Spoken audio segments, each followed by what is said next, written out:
I have a rendezvous with destiny. You know what time it is, so sit back and get ready for the Stafford Voice, your dose of conservative in a world of liberal. 3, 2, 1.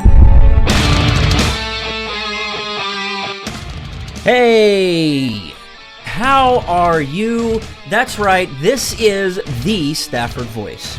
I know this isn't normal for us to be here on a Wednesday night. Normal show time is Monday, this time, every Monday, 9 o'clock Central, 10 p.m. Eastern. But, as you guys know, if you follow me on social media, you know that I had a bit of an issue with some sciatica, and really the only relief that I got was laying on my stomach, and quite frankly, I can't do the show. You would not be able to watch if you're over on the YouTubes, or if you're over on the staffordvoice.com/listen live, watching that way, or you can listen. I mean, if we didn't have to do the live streaming part of the show, we probably could have figured out a way to get the microphone down onto the floor, and we could have figured something out. But nonetheless, I have to sit here in this chair, and it makes it extremely difficult to sit for long periods of time when you're going through some sciatica issues. With that, I've hopefully have nursed myself back, and we are up and ready to go. So, let's do it, shall we? And I want to remind you that I am your host, Daniel Stafford. If you are tuning in for the first time, you are listening to the Stafford Voice, where we are conservative in a world of liberal. And tonight, we are going to talk about anything and everything that has to do with the Electoral College. I'll get into that more here shortly, but I want to remind you that there are many ways to listen. Or you can also watch if you want to, over on the YouTubes. If you're a subscriber over there, it's really easy. All you got to do is just head over to the YouTubes, look for the Stafford Voice, hit the subscribe button, and there we are. So I want to remind you that there's many other ways to listen. Just set the channel as a favorite, whether it's TuneIn or we're trying our best to get over to iHeartRadio. So wherever you're at, just sit tight if you miss the show, because I don't want you to get left behind. You'll be able to catch the replay. There is no need to panic. I've got you, okay? In the case you aren't already following on the social medias, you can find me over on the Twitters at Stafford Voice. Also, over on Gab, you can find us over there at Stafford Voice as well. You can follow on Facebook, Instagram, Snapchats, whatever your medium for social media is. All you got to do is just search for the Stafford Voice, and we'll be there. Okay. We're kind of breaking away from our traditional format. Normally, right now, I'll go into a bit of an intro or monologue, per se. And we call that the bottom line. But yeah, I think rather fitting for tonight, we'll skip all of that. I've got a lot of notes from a few sources to take a look at, and I think we're going to need all the time we can. So we'll set aside some time for our Who Said That, and we won't have Who Said That. We will have our profiles in history. My bad. I'm a little, distraught because, again, it's Wednesday, and normally my game is on Mondays, and whatever. I see you guys over in the chats. Jessica, it's nice for you to join us. Hope you had a good show. I know you were on before me. I didn't really get a chance to listen. Thank you for the shout out. I saw somebody popping up over on the KLRN side chat room over at KLRN radio.com/chat. I saw you pop in over there. I don't know where you went. I think it was on Twitter. He's known as King Ragnar or something like that. I don't know where he went. I didn't get a chance to shout out to him earlier. But let's dive into this whole idea of the Electoral College. And, with the election, let's just put it this way. Trump was elected president. There are no participation trophies needed when it comes time to this election, to the presidential election. Nobody gets a trophy for participating. You don't even get to print out your own little certificate on your printer to hang on your wall and say, I tried. You don't get that option. What we have is the Electoral College. And if you don't know how things work, then this is probably the show for you. If I'm going to warn you now, if you're not the history type person, then feel free to catch another show at a later time or listen to one of our older shows. But there's a lot of history that is going into tonight's show, and it is simply this: to explain the idea behind the Electoral College. And quite frankly, I got sick and tired of getting on social media and seeing so many people crying that, oh my God, this isn't how democracy works. No, that's not how it works. We're not a democracy. This is a constitutional republic, okay? Don't even get us started. But that's where we're starting, So we're going to go from understanding the difference between democracy and constitutional republic, which we are. We're going to start there, and we're going to work our way into the Constitution. Okay? It's going to take us a little bit of time, but we're going to get there. So sit tight. If you have a copy and you want to follow along, we are going to be in the Federalist Papers tonight.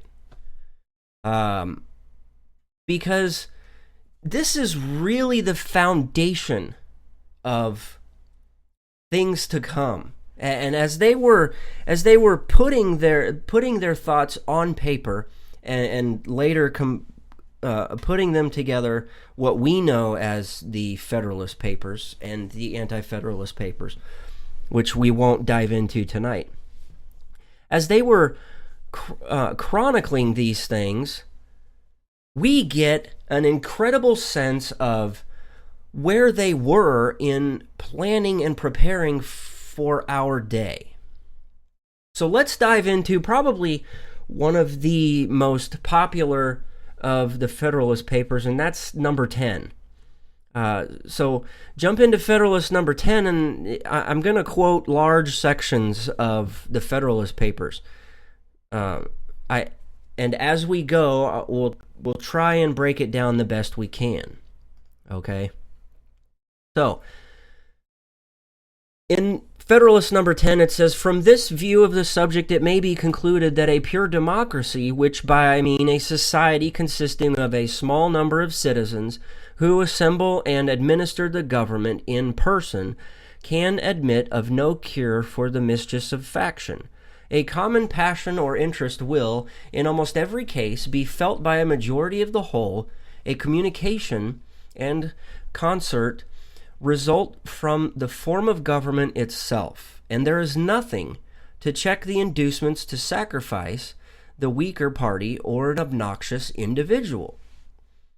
Hence it is that such democracies have ever been spectacles of turbulence and contention, have ever been found incompatible with personal security or the rights of property, and have in general been as short in their lives as they have been violent in their deaths.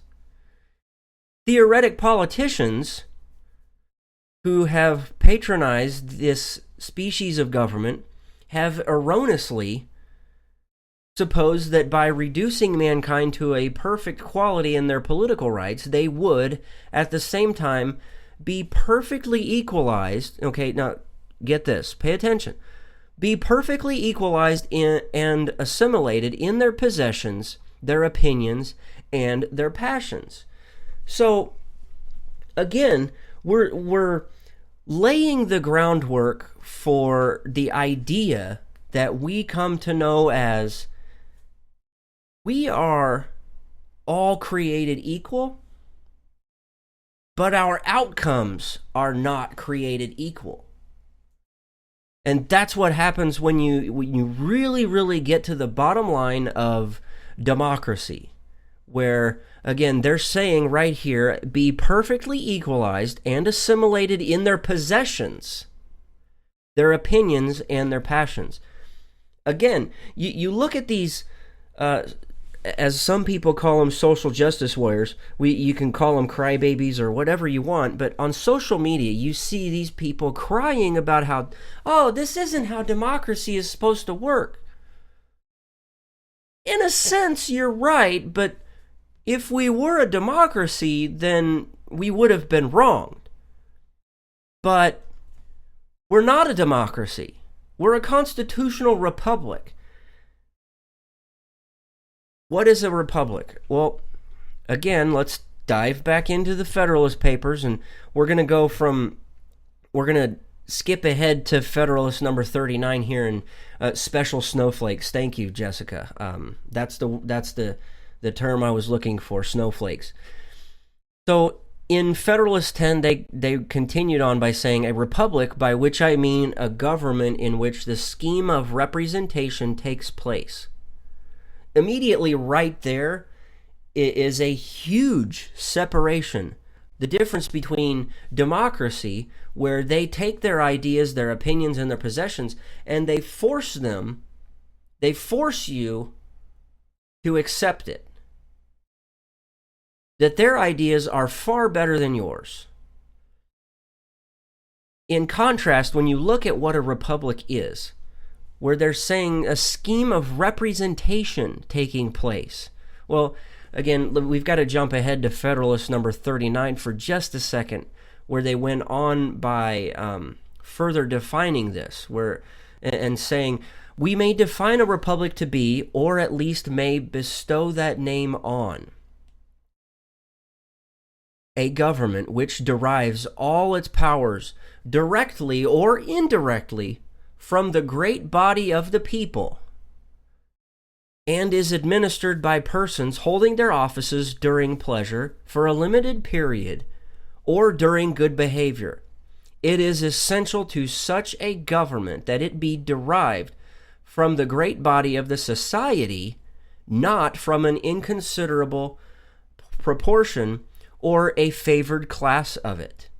And if you're not over on the YouTube side taking a look at what the chat is saying, Jessica made a great point where she says, scheme of representation does not equal mob rule. No, it does not, and I completely agree. Scheme of representation is the idea that the body that is elected comes from the people. And they just said that in Federalist number 39. It's not a mob rule, as in what was previously stated in regards to democracy, where they rule by way of mob, where they come in and they take the possessions and they combine all the opinions and everybody's passions, and they boil it all down into one thing, and that's it. That's what you accept. Okay, so let's get back into the number 10 here. Republic, by which I mean a government in which the scheme of representation takes place, opens a different prospect and promises the cure for which we are seeking. Let us examine the points in which it varies from pure democracy, and we shall comprehend both the nature of the cure and the efficacy which it must derive from the union. Okay, so now we're getting ready to really hear from the Founding Fathers and break it down. What's the difference? Okay, So the two great points of difference between a democracy and a republic are, first, the delegation of the government in the later to a small number of citizens elected by the rest. Secondly, the greater number of citizens and greater sphere of country over which the later may be extended. Now, I understand that may kind of be difficult to understand, but follow along with me. The effect of the first difference is, on the one hand, to refine and enlarge the public views by passing them through the medium of a chosen body of citizens, whose wisdom may best discern the true interest of their country, and whose patriotism and love of justice will be likely to sacrifice it to temporary or partial considerations. Under such a regulation, it may well happen that the public voice pronounced by the representatives of the people will be more consonant to the public good than if pronounced by the people themselves, convened for the purpose. On the other hand, the effect may be inverted. Men of factious tempers, of local prejudices, or of sinister designs may, by intrigue, by corruption, or by other means, first obtain the suffrages, and then betray the interests of the people. The question resulting is whether small or extensive republics are more favorable to the election of proper guardians of the public weal, and it is clearly decided in favor of the later by two obvious considerations. And in the first place, it is to be remarked that, however small the republic may be, the representatives must be raised to a certain number in order to guard against the cabals of a few. Basically, this is the idea of, the idea of checks and balances. You know, if you have a very, very, very small amount of people who are chosen to elect you, the amount of checks and balances necessary to keep things under control is a lot more difficult than... So say, for instance, you've got two people looking over 100. One person only has the other person to keep them in check. And so you've only got one level of balance. However,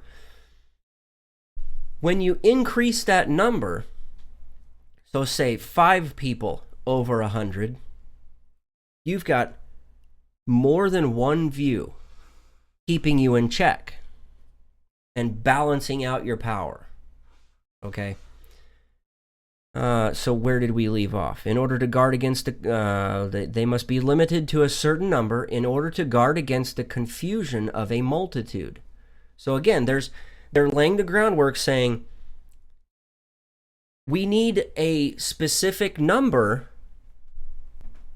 not too few, but not too many. Okay? Because when you get too many people in the too many hands in the cookie jar per se, confusion and chaos take over, and it makes it way, way more difficult. So they have to find that middle ground. So hence the number of representatives in the two cases not being in proportion to that of the two constituents and being proportionally greater in the small republic, it follows that if the proportion of fit characters be not less in the large than in the small republic, the former will present a greater option and consequently a greater probability of a fit choice. In the next place, as each representative will be chosen by a greater number of citizens in the large than in the small republic, it will be more difficult for unworthy candidates to practice with success the vicious arts by which elections are too often carried. And the suffrages of the people being more free will be more likely to center in men who possess the most attractive merit and most diffusive, and established characters. And it must be confessed that in this, as in most other cases, there is a mean, on both sides of which inconveniences will be found to lie. By enlarging too much the number of electors, you render the representatives too little acquainted with all their local circumstances and lesser interests, as by reducing it too much, you render him unduly attached to these, and too little fit to comprehend and pursue great and national objects. The federal Constitution forms a happy combination in this respect, the great and aggregate interests being referred to the national, the local, and particular to the state legislatures. So, again, we go back to that having to find a happy medium. Jessica says, in other words, the founding father could see that the masses were not always right. And that is true. That, and if you take that into consideration to what we see today, and I'm not picking on California when it's easy to bring up California because, again, they have a lot of crybabies or special snowflakes, as we most recently refer to them as.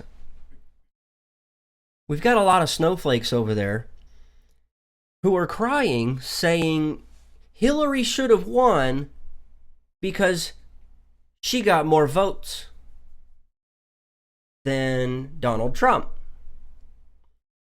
Well, but now, so you're saying that a large body of Democrats, a large body of leftists, overrule a smaller group of those on the right. That's, in reality, not fair. And for the lack of better usage of the word and term of fair, that's we're taking a very broad sense of the idea of fairness here. And this plays out into the idea of the Electoral College. And that is, when you really break it down, the Electoral College was so ahead of its time that even today, not a lot of people really understand how it works. So we're going to break it down. We're getting ready to get into it. Okay.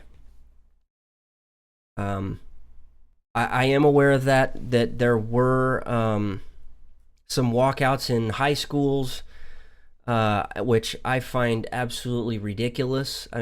These kids aren't even old enough to vote.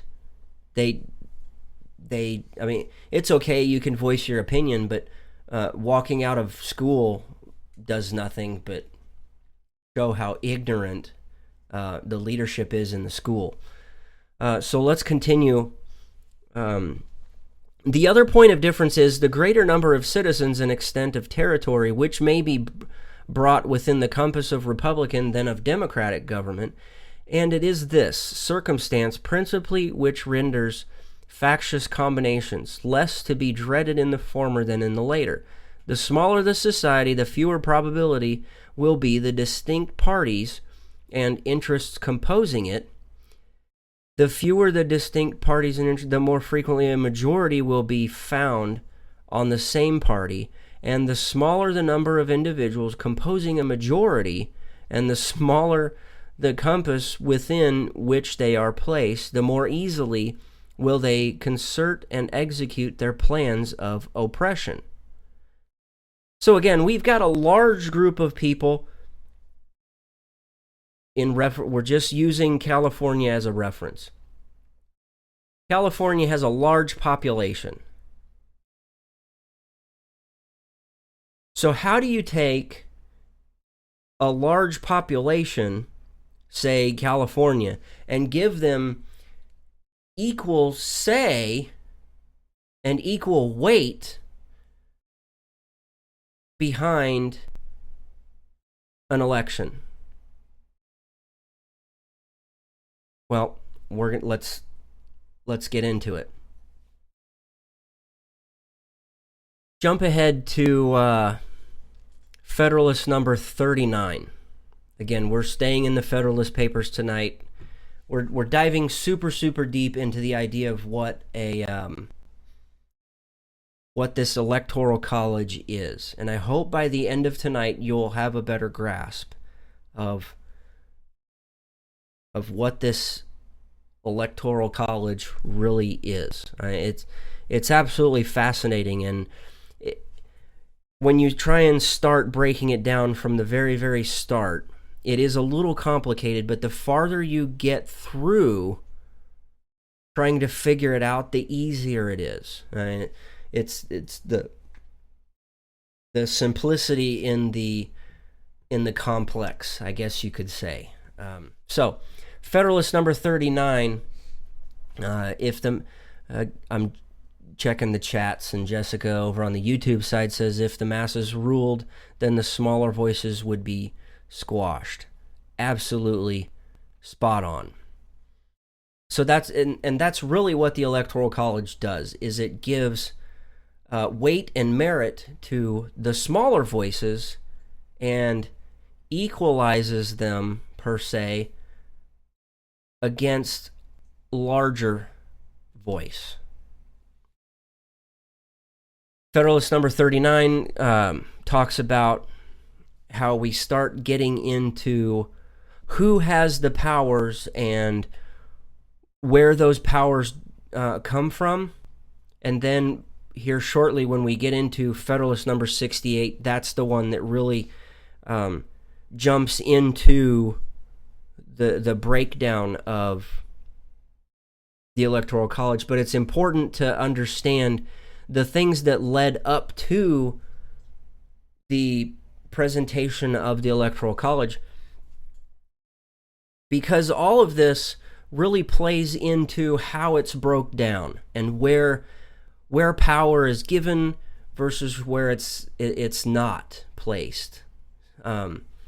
So again, number 39, it is evident that no other form would be reconcilable with the genius of the people of America, with the fundamental principles of the Revolution, or with that honorable determination which animates every votary of freedom, to rest all our political experiments on the capacity of mankind for self-government. And again, the idea of self-government, without the Electoral College, the only states that would matter would be New York and California due to population. Exactly right, and we're almost there, Jessica. Hang on. I know where you're going with this. All the other states would lose their voice. And a lot of states really feel like they don't have a voice. And even the voter, in the end, feels like they don't have a lot of voice. But really it does. And that's why we have to look at where those powers are divided and issued. And that's the reason why we're going back as far as we are, instead of just pointing out what the what Article 2 says of the Constitution. Because that, if you don't understand all of this and know the background which led up to it, then yeah, you're going to be you can just fly out to California, set up camp on the beach, and consider yourself a snowflake. But the idea of self-government is this: with a constitutional republic, you as an individual govern yourself by going out and becoming the elector. You go out and become the representative. It doesn't necessarily only mean that you take government away. There is a fine line between needing government and not needing it. But self-government is the idea that the people we elect come from our own backyard. They're our neighbors. They live in our community. It goes all the way down to the very, very most local level. That's where the idea of self-government comes from. Let's continue.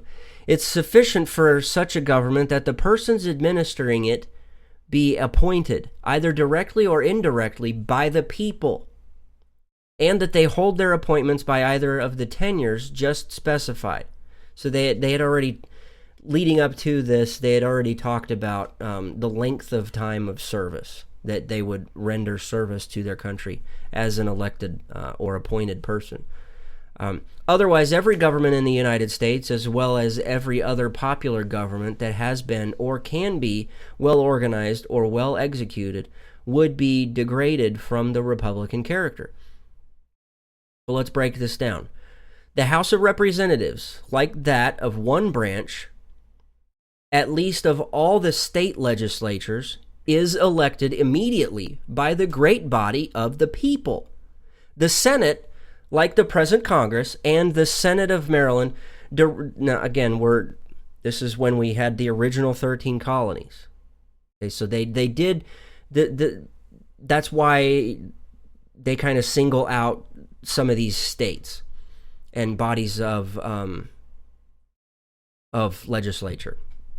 The Senate, like the present Congress and the Senate of Maryland, derives its appointment indirectly from the people. The president is indirectly derived from the choice of the people, according to the example in most of the states. Bear with me.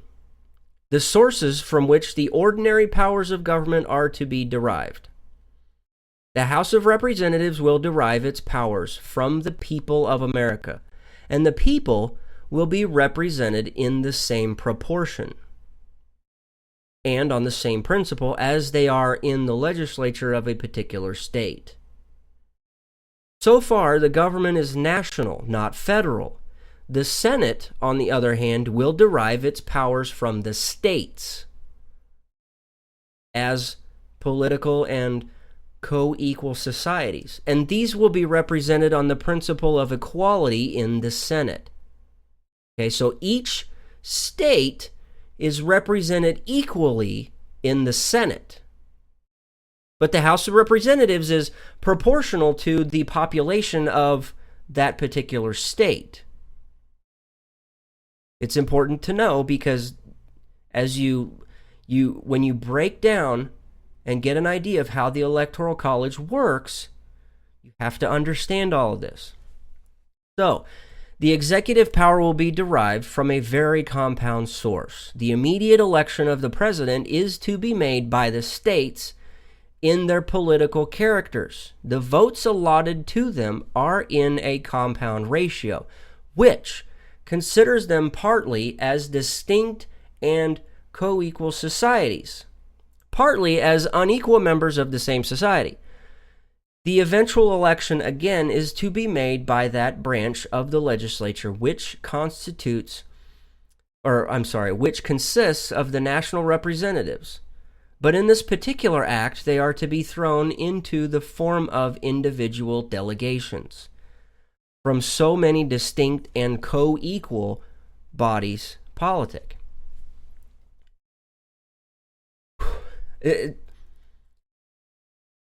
It's again, you go back to the simplicity of the complexity. It's on paper, this shouldn't work at all.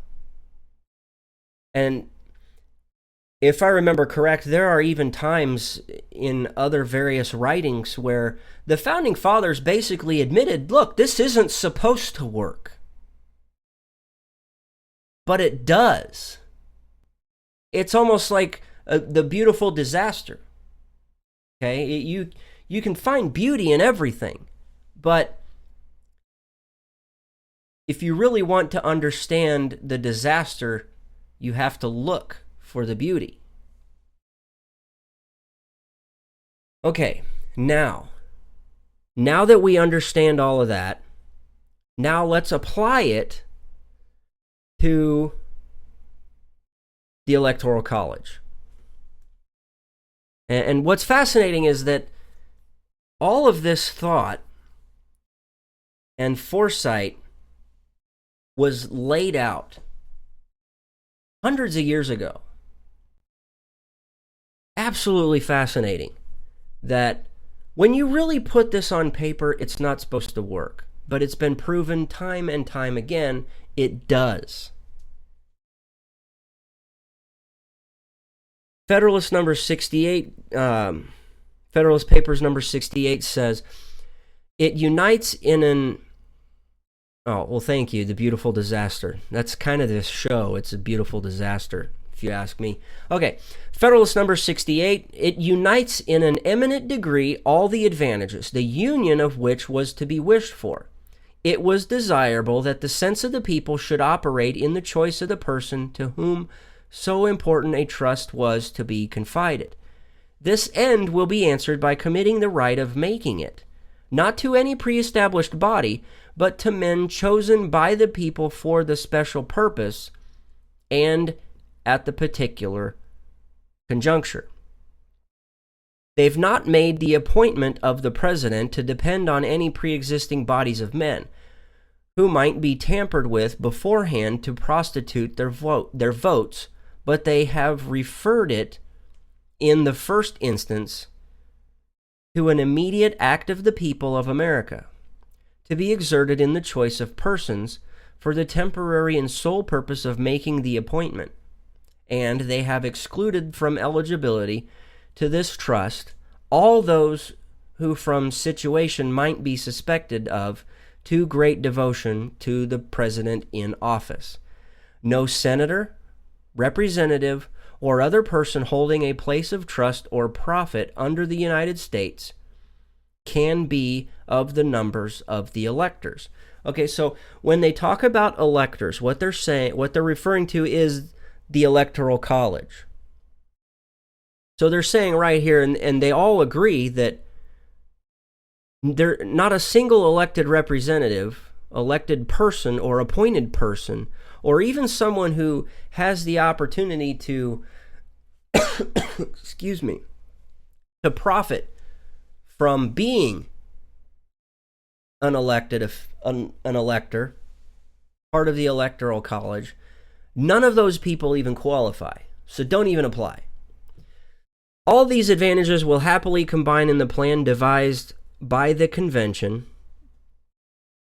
No, that's true, and that's a much simpler term, which is to say that the Electoral College can't be made up of politicians. All these advantages will happily combine in the plan devised by the convention, which is that the people of each state shall choose a number of persons as electors, equal to the number of senators and representatives of such state in the national government, who shall assemble within the state and vote for some fit person as president.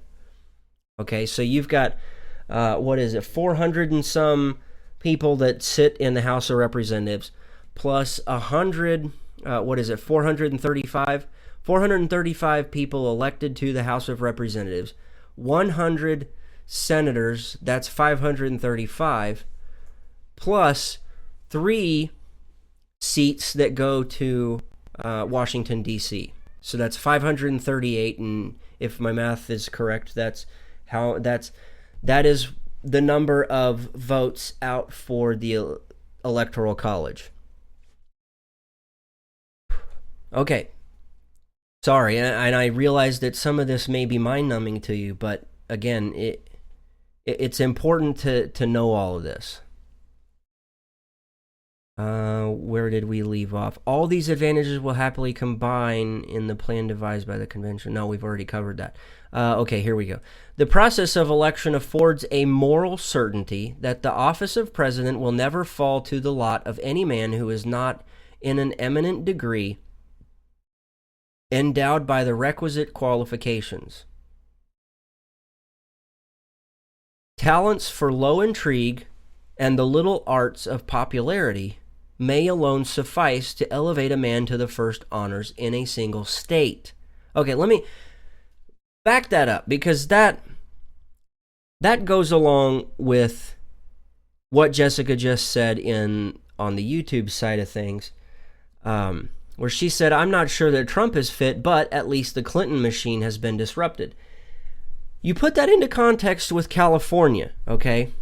And I use California in representation of the snowflakes because they seem to think that their voice means more than anybody else. That whatever California says, that's what the rest of America should do. Let me restate this.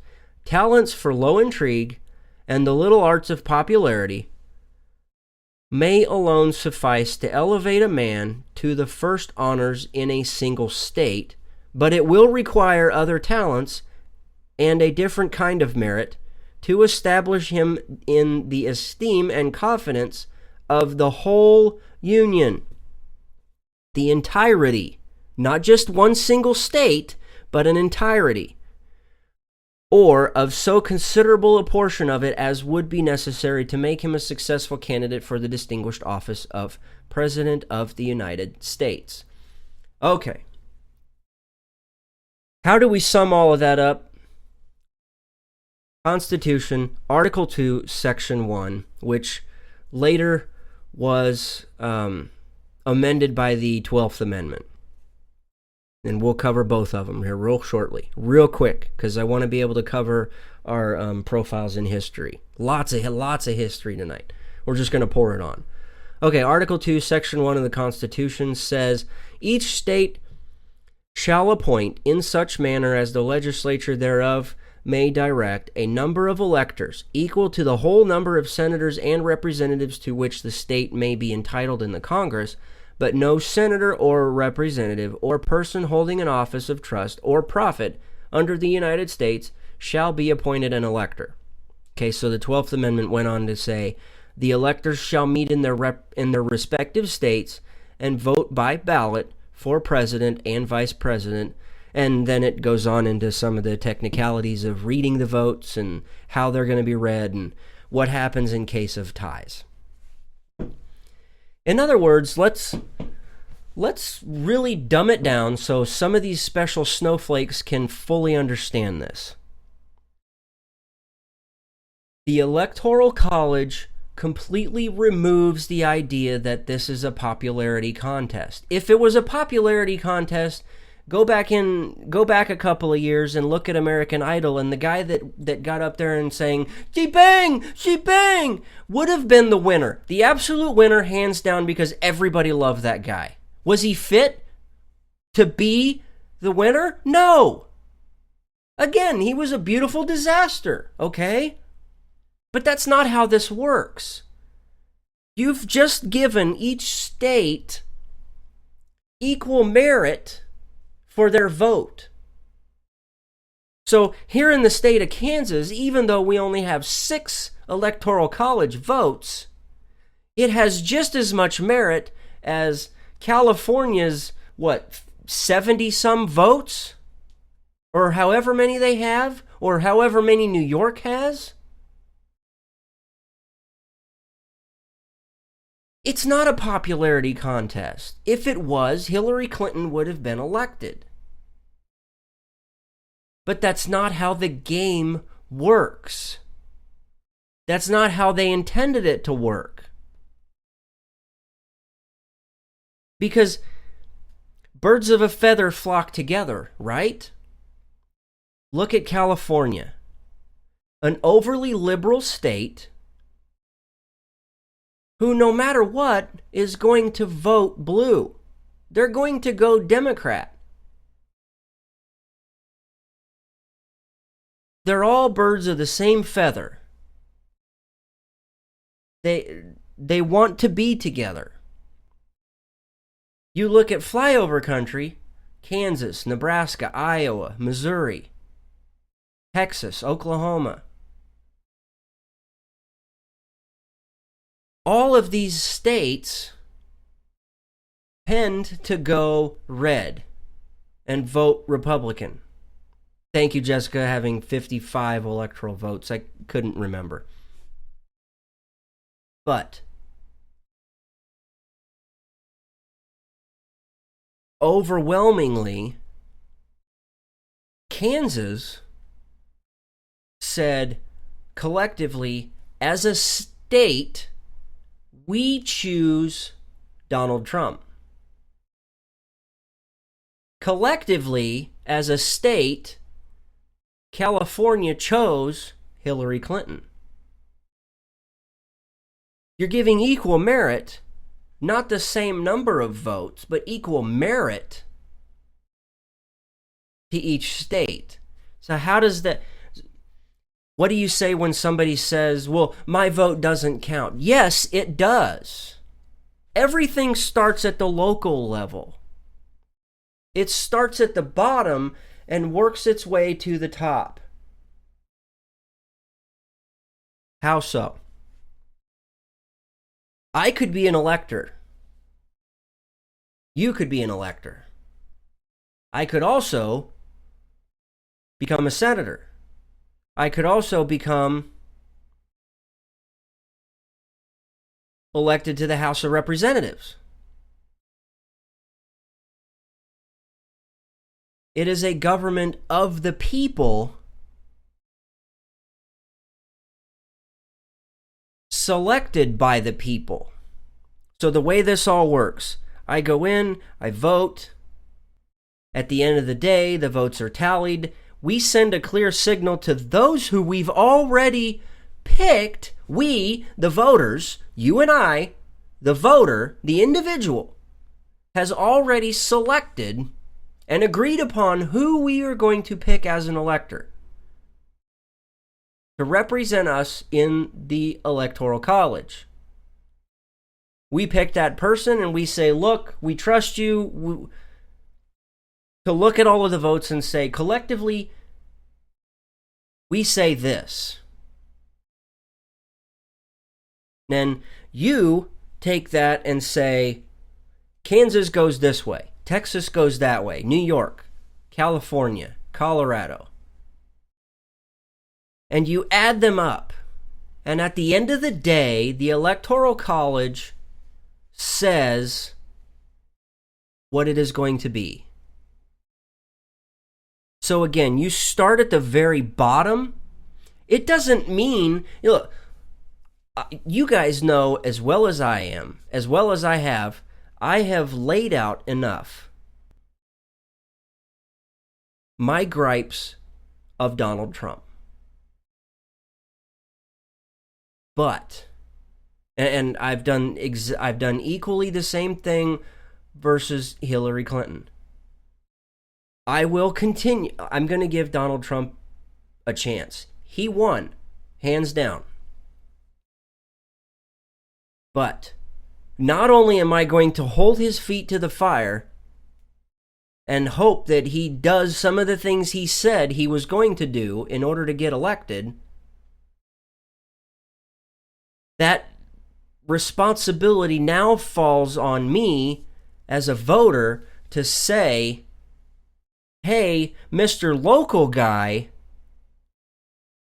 you're not doing your job in representing us properly when you go and you do what the president wants you to do. So the president says build a wall. Well, Texas may say, yes, build a wall. California may say, no, don't build a wall.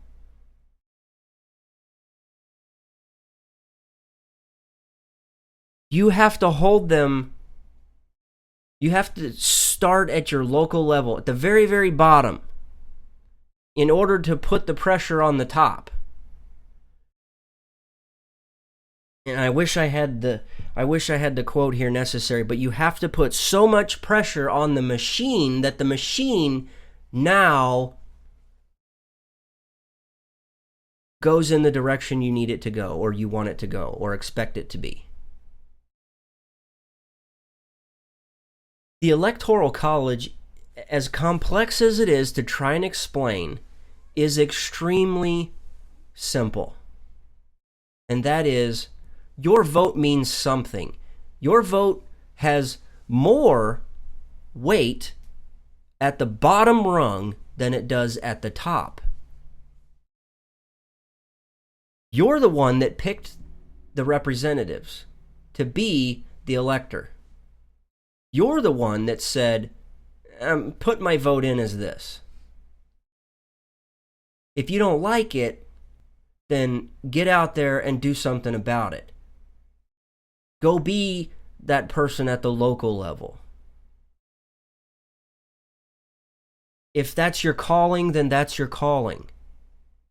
If not, and you want to be like the Colin Kaepernicks of the world and not even register to vote and don't even do anything about it except you want to cry about it, suck it and deal with it. Shut your mouth. You've already voiced your opinion and said, I don't have one because, well, boo-hoo. Okay. Are we going to have time for who said that? I got a little over 2 minutes. So, here's what we're going to do. We're going to take a short breather.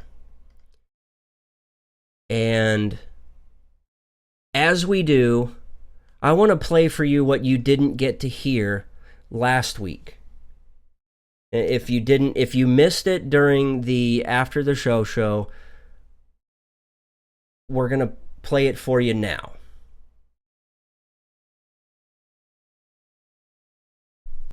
It's from our friends Madison Rising.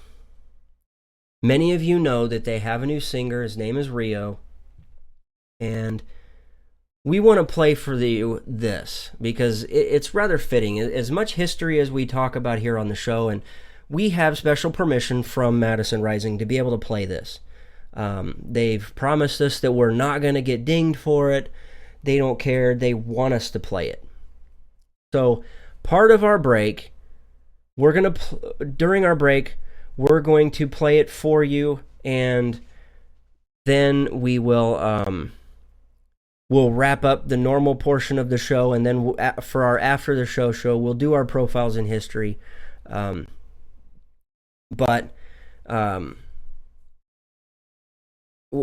Because I just want to share with you how awesome this guy was. I mean, history stuff, you guys know I love history.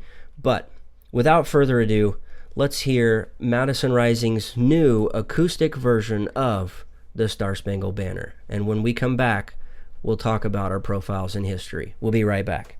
Oh, say, can you see by the dawn's early light what so proudly we hailed at the twilight's last gleaming, whose broad stripes and bright stars through the perilous fight o'er the ramparts we watched were so gallantly streaming, and the rockets ran there, the bombs bursting in air, gave proof through the night that our flag was still there. Oh, say does that star spangled banner yet wave o'er the land of the free, and the